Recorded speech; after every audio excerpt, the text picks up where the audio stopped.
Here's some of the stories trending this week at NASA. Recovery efforts are underway at NASA's Michoud assembly facility in New Orleans, which was hit by a tornado February 7th. In accounting for all 3,500 employees at the facility, officials reported 5 suffered minor injuries. Buildings, structures, and parked cars sustained damage, but there was no reported damage to hardware for NASA's Space Launch System rocket, Orion spacecraft, or the barge Pegasus docked at Michoud. NASA will release updates on the facility's status as they become available. The SpaceX Dragon spacecraft is targeted to launch no earlier than February 18th from Pad 39A at NASA's Kennedy Space Center in Florida on a cargo resupply mission to the International Space Station. This will be the first flight from the historic launch pad since the last Space Shuttle mission in 2011.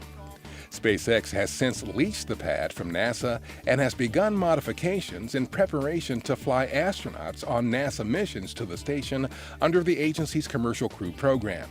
The cargo being delivered to the station on this flight includes experiments with potential to fight human disease and a new autonomous spacecraft docking technology for testing.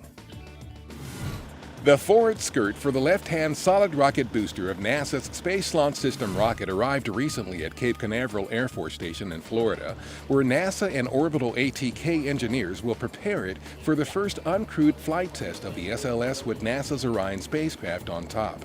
The forward skirts are located near the top of the solid rocket boosters, which will generate a combined 7.2 million pounds of thrust to help power the massive SLS rocket off Kennedy's Launch Pad 39B.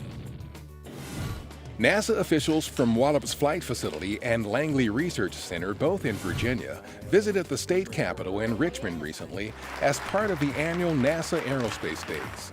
The event allows leaders from NASA and the aerospace industry to speak with Virginia policymakers about the benefits the aerospace sector brings to the state, including opportunities for employment, commercial partnerships, and technological innovation. And that's what's up this week at NASA. For more on these and other stories, follow us on social media and visit www.nasa.gov/twan.